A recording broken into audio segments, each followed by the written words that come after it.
네, 오늘 함께 은혜 받으실 말씀은 마가복음 2장 1절에서 7절까지의 말씀입니다.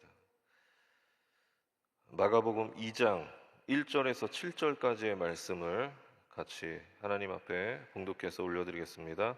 수일 후에 예수께서 다시 가버나움에 들어가시니 집에 계시다는 소문이 들린지라 많은 사람이 모여서 문 앞까지도 들어설 자리가 없게 되었는데 예수께서 그들에게 도를 말씀하시더니 사람들이 한 중풍병자를 네 사람에게 메워 가지고 예수께로 올세 무리들 때문에 예수께 데려갈 수 없으므로 그 계신 곳에 지붕을 뜯어 구멍을 내고 중풍병자가 누운 상을 달아 내리니 예수께서 그들의 믿음을 보시고 중풍병자에게 이르시되 작은 자야 내 죄사함을 받았느니라 하시니 어떤 서기관들이 거기 앉아서 마음에 생각하기를 이 사람이 어찌 이렇게 말하는가 신성 모독이로다 오직 하나님 한 분 외에는 누가 능히 죄를 사하겠느냐. 아멘. 네, 오늘 이 말씀을 봉독한 말씀을 근거로 해서 함께 은혜 받을 말씀의 제목은요, 한번 제목을 따라해 보시겠습니다. 네 명의 친구처럼. 네, 오늘 네 명의 친구처럼이라는 제목으로 함께 말씀을 나누길 원합니다.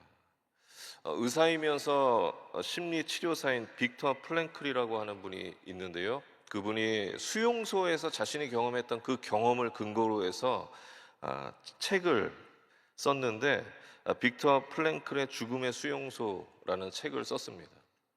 그런데 그 책을 본 한 블로거가 그 책을 읽고 감상평을 남겼는데요. 이렇게 남겼습니다. 미래에 대한 기대는 삶의 의지를 불러일으킨다. 반대로 더 이상 살아갈 이유가 없다고 생각될 때 자신의 삶을 견딜 수 없다.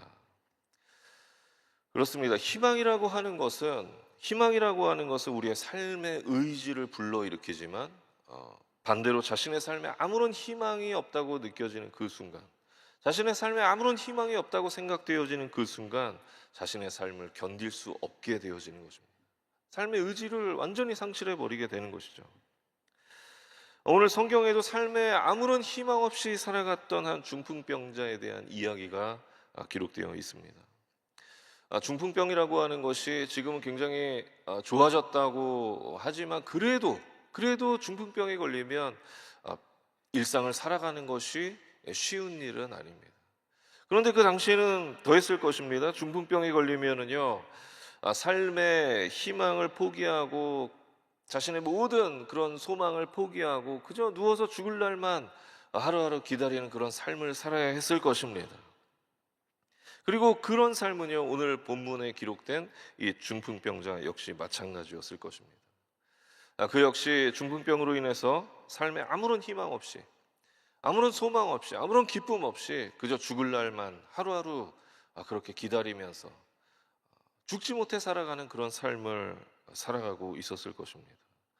그리고 어쩌면 그의 인생은요, 자신뿐만 아니라 그의 가족들조차도 그의 인생을 포기하고 있었는지도 모르겠습니다. 그런데 그런 그의 인생에 기적이 일어났습니다. 기적이 일어났어요.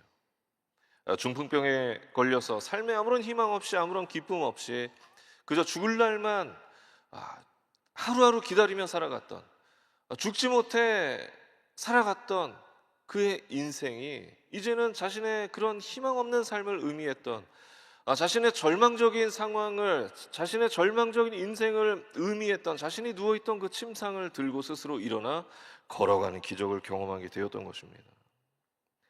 저와 여러분도 이런 기적을 경험하게 되시길 예수님의 이름으로 축원합니다.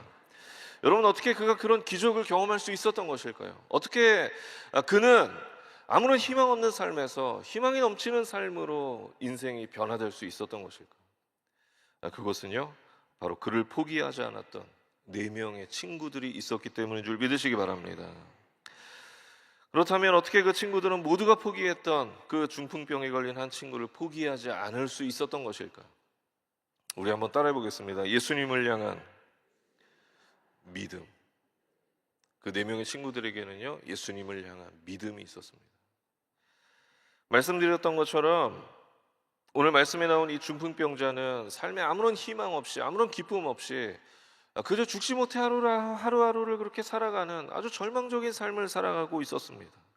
그런데 그런 그의 삶을 바라보면서 이 사람이 예수님을 만난다면 병고침을 받을 수 있을 텐데, 이 사람이 예수님을 만난다면 삶이 변화될 수 있을 텐데, 인생이 변화될 수 있을 텐데 하는 그런 믿음을 가지고 있었던 네 명의 친구가 이 중풍병자를 예수님께로 데리고 왔고, 예수님을 만난 이 중풍병자, 삶에 아무런 희망 없이 살아갔던, 아무런 소망 없이 그저 죽을 날만 하루하루 기다리며 살아갔던 이 중풍병자 한 사람의 인생이 변화될 수 있었던 것입니다. 5절 말씀은 이렇게 기록하고 있습니다. 우리 다 같이 봉독하시겠습니다. 예수께서 그들의 믿음을 보시고 중풍병자에게 이르시되 작은 자야 내 죄사함을 받았느니라. 오늘 말씀해 보니까 예수님께서 무엇을 보셨다고 기록하고 있습니까? 그들의 믿음을 보시고 그들의 믿음을 보셨다. 결국 이 네 명의 친구들의 믿음이, 이 사람이, 이 절망에 빠져 있는 이 한 사람이 예수님을 만나면 병고침을 받고 인생의 변화를 경험할 수 있을 것이다라고 하는 그 예수님을 향한 믿음이 이 중풍병자의 인생을 변화시킬 수 있었다라고 하는 것입니다. 여러분, 이처럼 예수님을 향한 믿음은 우리의 인생을 변화시키는 줄 믿으시기 바랍니다. 이처럼 예수님을 향한 믿음은요, 우리 인생뿐만 아니라 우리 주변에 있는 모든 사람들의 인생을 변화시키게 되는 줄 믿으시기 바랍니다. 사도행전 14장에 보면은요, 나면서부터 걷지 못했던 자에 대한 이야기가 기록되어 있습니다. 그런데 그가 어떻게 치유받고 어떻게 다시 걸을 수 있고 어떻게 새로운 인생을 살 수 있었느냐, 성경은 그 비결에 대해서 이렇게 기록합니다. 그에게 구원받을 만한 믿음이 있었다. 그에게 구원받을 만한 믿음이 있었다.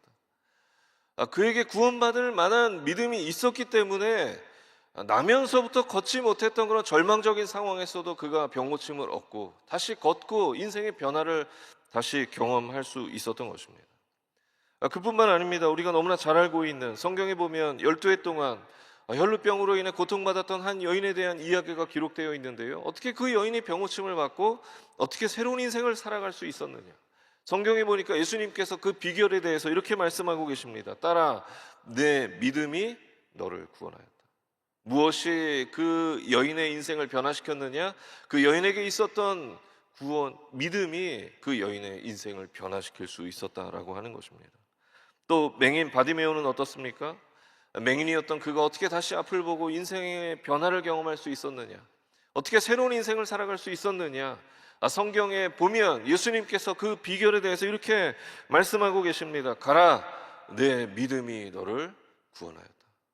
내 믿음이 너를 구원하였다.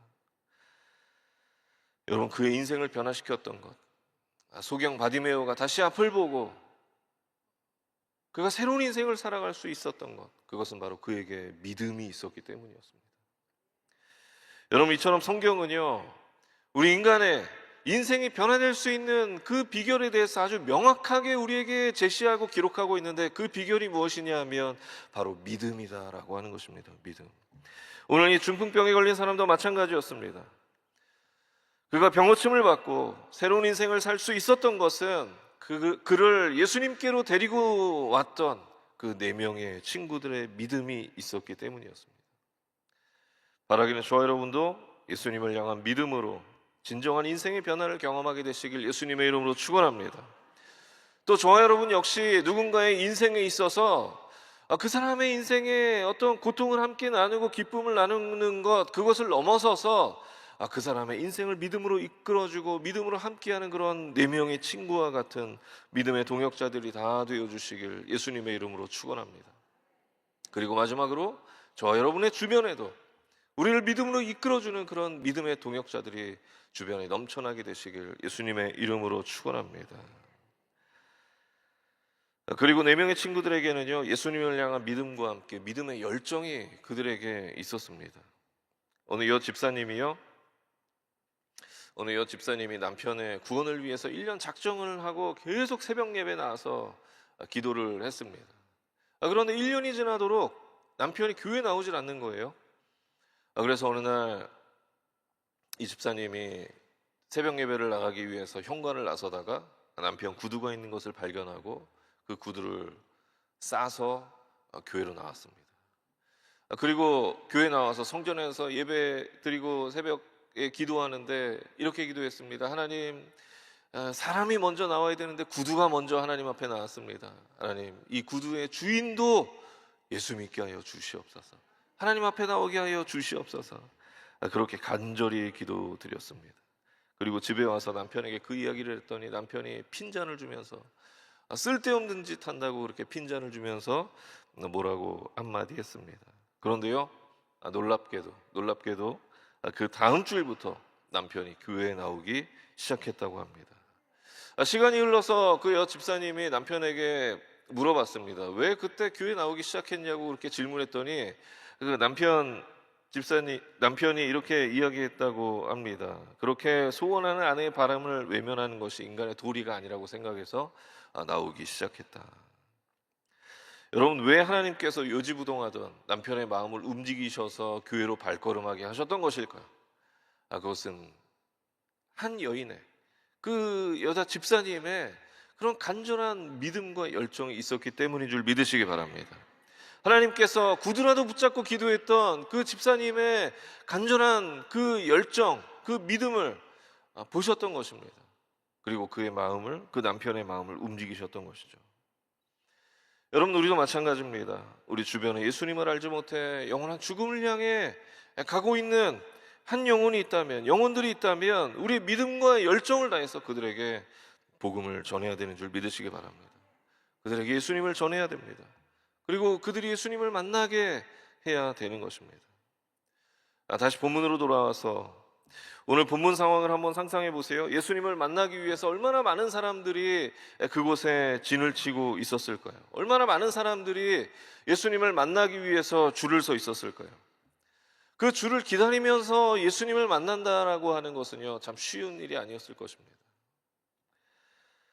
우리가 맛집으로 소문난 식당 가면은요, 보통 30분, 40분 기다려서 우리는 음식을 먹지 않습니까? 그런데 저는요, 그렇게 줄 서 있는 집에서 줄 서서 밥을 거의 먹지 않습니다.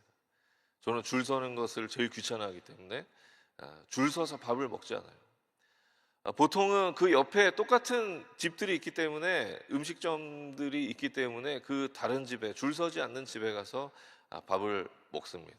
왜냐하면 힘들고 줄 서서 3, 40분 기다린다는 것이 쉽지 않은 일이고, 또 무엇보다 그렇게까지 해서 굳이 먹어야 되나 싶은 생각이 들어서 그렇게 줄 서서 먹지 않습니다. 그 식당에 대한 믿음이 없는 것이죠. 이 식당이 진짜 맛집이다라고 하는 그런 믿음도 저에게 부족하고, 그곳에서 파는 음식을 내가 3, 40분을 기다려서 먹어야 하는 그런 열정도 제 안에 없는 것입니다. 그런데 오늘 본문 당시 상황도 그랬을 것입니다. 아마 예수님 주변으로 어마어마한 사람들이 그렇게 모여 있었을 것입니다. 그리고 예수님을 만나기 위해서 많은 줄이 서 있었을 것입니다. 그런 상황에서 아무리 믿음과 열정이 있는 친구들이라고 할지라도 병든 친구를 들쳐매고 그곳에서 오랜 시간을 기다려서 예수님을 만난다라고 하는 것은 쉬운 일이 아니었을 것입니다. 그런데 중요한 것은 무엇이냐면요, 오늘 4명의 친구들은 그런 상황에서도 힘들거나 귀찮아하지 않았다는 것입니다. 그들은 오히려 중풍병에 걸려 꼼짝할 수 없는 그 친구를 데리고 낑낑대며 지붕 위로 올라갔습니다. 그리고 그들은 지붕을 뜯기 시작했습니다. 여러분, 그들이 지붕을 뜯기 시작했을 때의 상황은 또 어땠을까요? 여러분, 지금 당시 그런 건물의 지붕이라고 하는 것이 지금처럼 시멘과 벽돌로 해서 아주 견고하게 잘 지어진 그런 지붕이 아니었습니다. 그런 건물들이 아니었습니다. 갈대나무와 또 엉겅퀴 흙으로 만든 그런 지붕이었거든요. 그러니까 뜯기 시작하면 어떻게 될까요? 그 아래로 나무와 흙들이 막 쏟아지기 시작했을 거예요. 그렇다면 그때 예수님의 말씀에 집중하고 있었던 그 사람들이 어떻게 반응했을까? 예수님의 말씀에 집중하고 이제 예수님을 만나는 그 시간에 갑자기 천장에서 나뭇가지와 흙이 막 쏟아지는 거예요.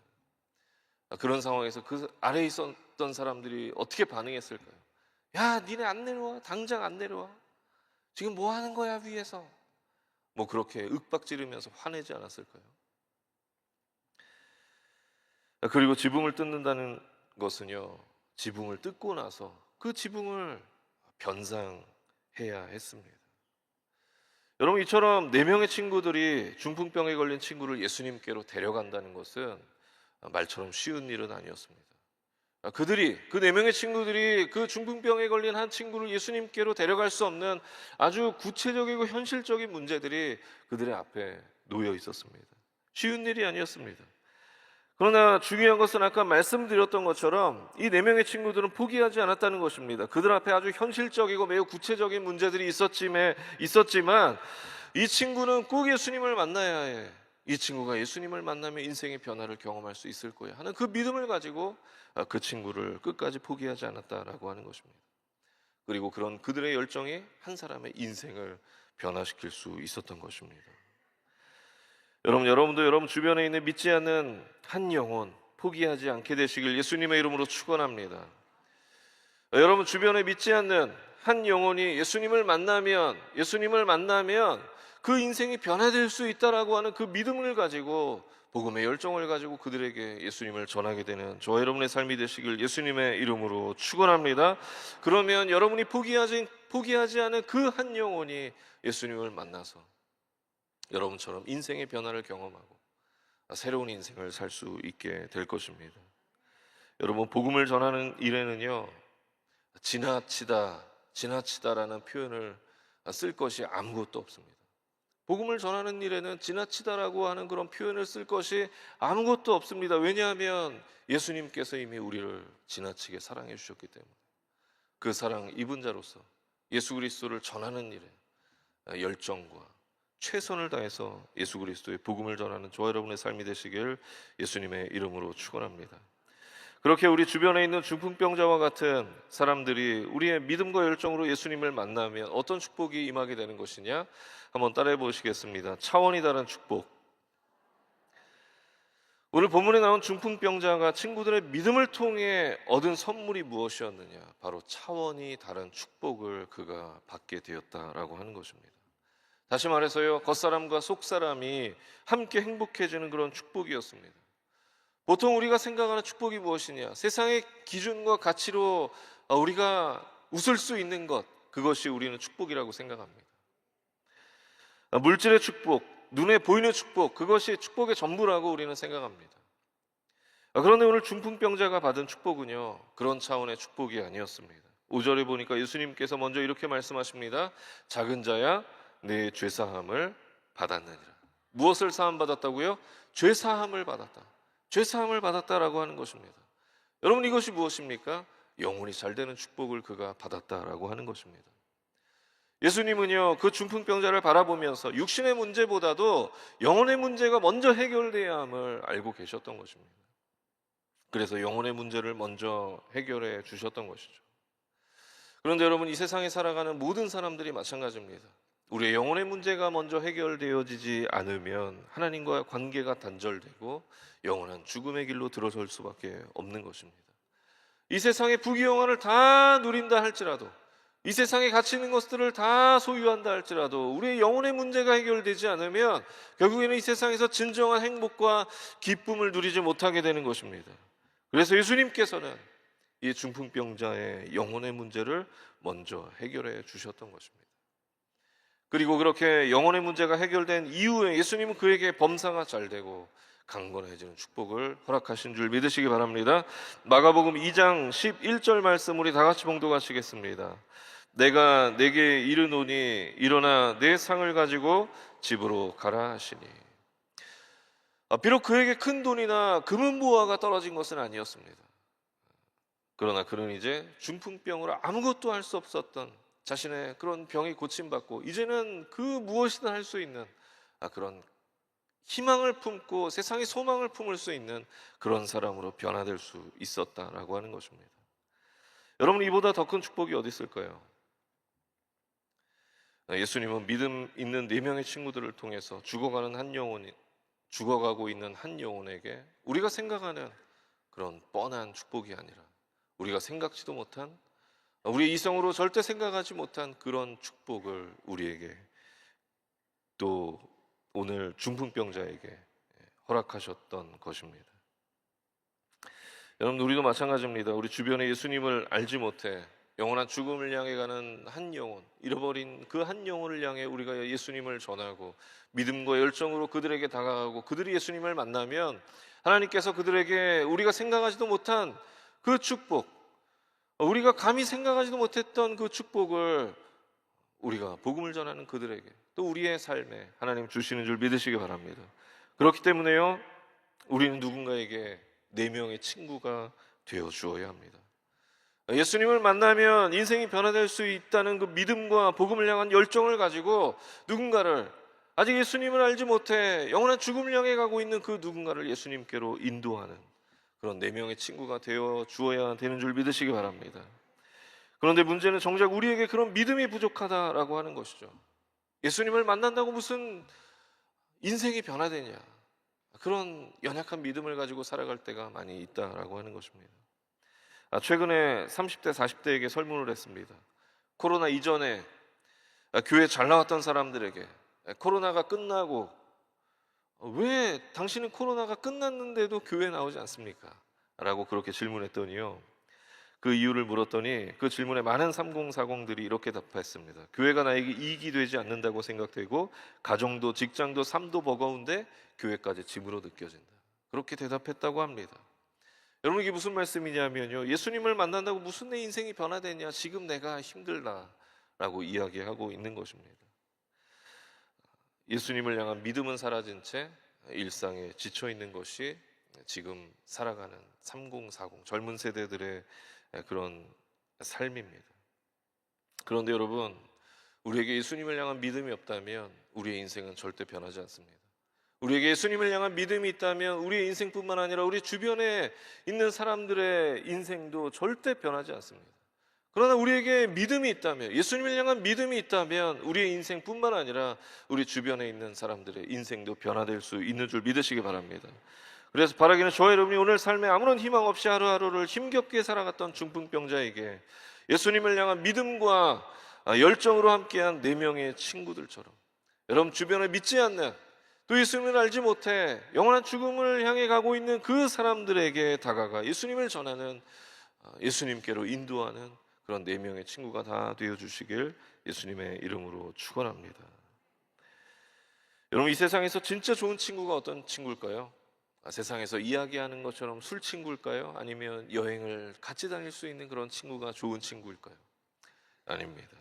이 세상에서 진짜 좋은 친구는요, 오늘 중풍병에 걸려 삶에 아무런 희망과 아무런 기쁨 없이 그저 죽지 못해 하루하루를 살아갔던 한 사람의 인생을 예수님께로 인도하고 그를 예수님으로 인해 인생의 변화를 경험하게 했던 그 네 명의 친구처럼 믿음으로 삶을 이끌어주는 친구들이 이 세상에서 가장 좋은 친구인 줄 믿으시기 바랍니다. 그래서 바라기는 저와 여러분이 누군가에게 그런 네 명의 친구들과 같이 누군가의 인생을 믿음으로 이끌어주는 그런 믿음의 친구들이 되시길 예수님의 이름으로 축원합니다. 그리고 또 바라기는 저 여러분의 주변에 그런 믿음의 친구들, 우리의 삶을, 우리가 때로는 절망하고 낙심하에 넘어져 있을 때 우리를 믿음으로 이끌어줄 수 있는 그런 믿음의 친구들이 여러분 주변에 넘쳐나게 되시길 예수님의 이름으로 축원합니다. 축원합니다. 기도하겠습니다. 사랑의 하나님, 감사합니다. 하나님께서 오늘 우리에게 말씀으로 또 우리가 어떤 삶을 살아가야 하는지 다시 한번 깨닫게 하시니 감사합니다. 하나님, 우리가 죽어가는 한 영혼, 하나님이 그토록 찾으시는 잃어버린 그 한 영혼을 예수님께로 인도하는 그런 네 명의 친구들처럼 그렇게 살아갈 수 있도록 주님 인도하여 주시옵소서. 하나님, 우리 주변에 믿지 않는 자들에게 예수님을 전하고 그들을 예수님께로 인도하는 그런 네 명의 친구들과 같은 그런 삶을 살아갈 수 있도록 오늘 하루도 우리의 삶을 붙잡아 주시고 성령님 함께하여 주시옵소서.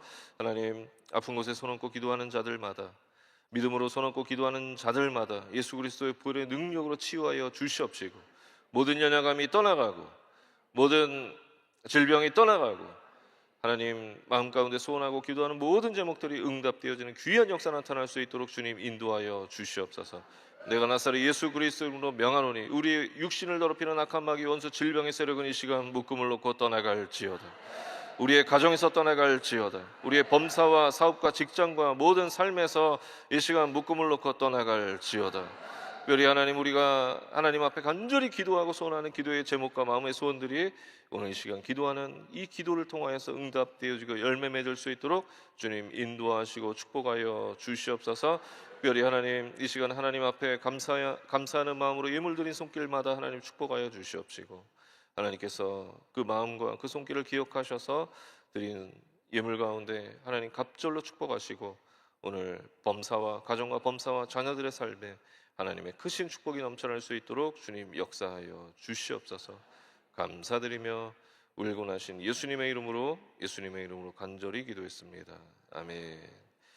하늘에 계신 우리 아버지여, 이름이 거룩히 여김을 받으시오며 나라가 임하시오며 뜻이 하늘에서 이루어진 것 같이 땅에서도 이루어지이다. 오늘 우리에게 일용할 양식을 주시옵고, 우리가 우리에게 죄 지은 자를 사하여 준 것 같이 우리 죄를 사하여 주시옵고, 우리를 시험에 들게 하지 마시옵고 다만 악에서 구하시옵소서. 나라와 권세와 영광이 아버지께 영원히 있사옵나이다. 아멘.